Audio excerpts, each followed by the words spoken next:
ছেলেটার উপরে একটা ভূত আত্মা লাগছিল, 3-4 জন আছে। তো ওর বাবার দাঁত আমি জানতাছি এখানে ঠিকানাটা।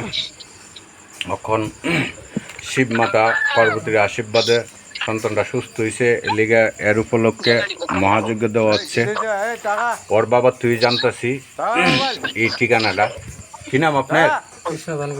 কৃষ্ণগণ ঘোষ। এই জায়গার নাম কিটা? তুসিন্দাই কলোনি, থানা পিএস তেলিয়ামুড়া থানা। আরো ভক্তগণ আইছে। আমি শিব মাতা পার্বতীর কাছে প্রার্থনা জানাই যারা যারা আসছে সবার যাতে নিরোগী এবং সুস্থ থাকে। আর ওর ভিডিওটা, অসুস্থকালের ভিডিওটা এটার সাথে অ্যাড করে দিব। এখন কিরম আছো বাবু তুমি? দূরে কও, ভালোই আছো? কোনো অসুবিধা নাই তো?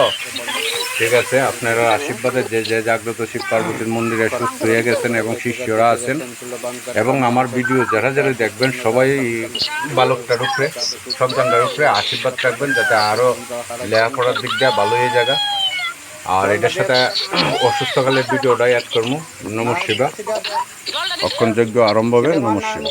হে শিবগুরু মহারাজ, পরম পিতা পরমেশ্বর মহাদেবী বাবা কৃপা করে এই মহাযজ্ঞে সবাইকে নিয়ে যে যে দেবদেবী আছে, দূত আছে, গণ আছে, সেবিকা আছে, সবারই বাবা আদেশ করুন সবাই যাতে এই মহাযজ্ঞে উপস্থিত হইয়া আমাদের মহাযজ্ঞ সায় সম্পূর্ণ করে।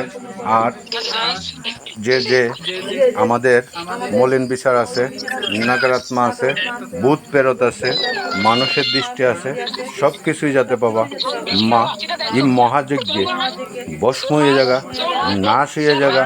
তথাস্তু তথাস্তু তথাস্তু। এ মা মমতাময়ী মা, করুণাময়ী মা, দয়াময়ী মা, দয়া করো, করুণা করো। আমাদের মহাযজ্ঞে সকলকে নিয়ে উপস্থিত হইয়া যে যে দেবদেবী আছে, দূত আছে, গণ আছে, সেবিকা আছে, গ্রাম দেবতা, স্থান দেবতা, ইষ্ট দেবতা, কুল দেবতা, কুলদেবী যারা যারা আছেন সবারই আমরা প্রার্থনা জানাইতেছি আমাদের মহাযজ্ঞে উপস্থিত হইয়া আমাদের আশীর্বাদ প্রদান করুন। না জানি মন্ত্র, না জানি তন্ত্র, না জানি ভক্তির দেওয়ার নিয়ম কারণ, না জানি মহাযজ্ঞর নিয়ম কারণ, কোনো না কোনো ভুলটো ডইলে সন্তান হিসাবে ক্ষমাপ্রার্থী, ক্ষমা করুন। আর আপনারা যে যে দেবদেবী আছেন, দূত আছেন, গণ আছেন, সবার শ্রীচরণ তলায় কোটি কোটি প্রণাম স্বীকার করুন, সাকার করুন। তথাস্তু তথাস্তু তথাস্তু।